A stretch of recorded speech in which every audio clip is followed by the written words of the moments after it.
यहाँ पर इक्विटी और टाइम ऑफ इन्वेस्टमेंट, मैंने सुना short term investment, long term investment, trading और निवेश, इन सब चीजों का दांव पेश अगर मैं समझना चाहूँ तो वो कैसे मैं अपने मुनाफे के लिए इस्तेमाल कर सकती हूँ? तो शॉर्ट टर्म के लिए आप इन्वेस्टमेंट करते हैं, इसका मतलब यह है कि आप कुछ महीने या कुछ क्वार्टर्स का अंदाजा लगाकर भी निवेश करते हैं। मतलब एक साल से ज्यादा या एक साल से कम? टैक्सेशन के लिहाज से लॉन्ग टर्म कैपिटल गेन्स होता है एक साल के आगे।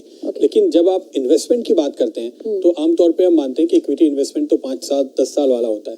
तो अगर आप शॉर्ट टर्म में इन्वेस्ट करने की बात कर रहे हैं तो एक तो आप मार्केट के साइकिल को प्ले करने की कोशिश कर रहे हैं, या आपने ये तय किया कि जब मार्केट गिरेगा तो आप लेंगे, जब ऊपर जाएगा तो आप बेचेंगे।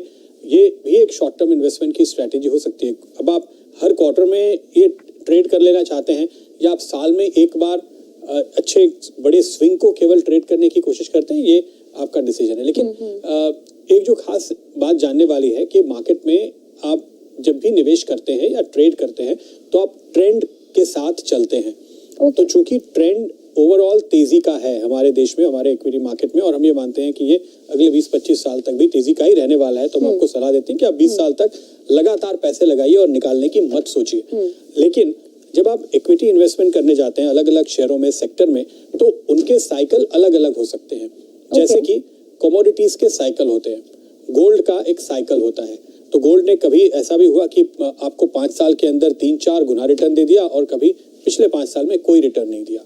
क्रूड ऑयल में भी ऐसे ही साइकिल है, मेटल में, स्टील में, एल्यूमिनियम में ऐसे ही साइकिल चलते हैं। इंटरेस्ट रेट का भी एक साइकिल होता है।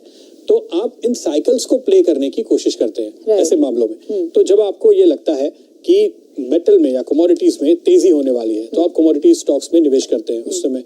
और जब आपको लगता है कि अभी मेटल प्राइस पीक हो रहे हैं और यहाँ से साइकिल टर्न हो रहा है तो आप वहां से निकल जाते हैं। ऐसे हर एक सेक्टर के इस किस्म के साइकिल होते हैं। तो जो शॉर्ट टर्म इन्वेस्टर है वो इन साइकिल को प्ले करने की कोशिश करता है, इनके हिसाब से बेनिफिट लेने की कोशिश करता है, और इस ट्रेंड का बेनिफिट लेकर के वो प्रॉफिट बुक करते हैं और फिर नई कोई जगह ढूंढते हैं निवेश करने के, नए विकल्प, दूसरे विकल्प ढूंढते हैं। अगर आप इसको बहुत ही शॉर्ट टर्म के तौर पे ले, जिसको हम ट्रेडर कहते हैं, तो वो ट्रेडर फिर इंट्राडे का ट्रेडर भी हो सकता है, वो एक पोजिशनल ट्रेडर भी हो सकता है। पोजिशनल ट्रेडर अमूमन एक जो पूरी सीरीज होती है वायदा कारोबार की, उसको ध्यान में रखकर ट्रेड करते हैं, तो जो करीबन 1 महीने के बराबर होती है, और हर महीने के आखिरी गुरुवार को उसकी एक्सपायरी होती है, सेटलमेंट होता है।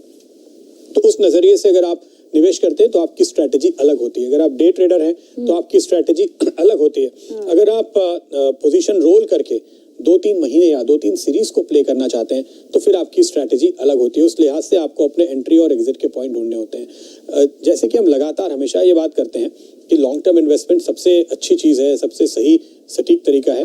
लेकिन ये बात भी समझने वाली है कि अगर आप सीख सके, समझ सके और कर सके तो शॉर्ट टर्म इन्वेस्टमेंट से या ट्रेडिंग से भी आप अच्छा मुनाफा कमा सकते हैं।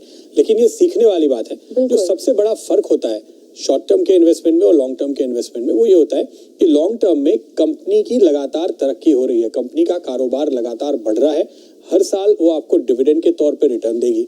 हर साल चूंकि उसका मुनाफा बढ़ेगा, ईपीएस बढ़ेगा, तो उसके वैल्यूएशन बढ़ेंगे, तो हर साल कैपिटल गेन्स आपको आता जाएगा।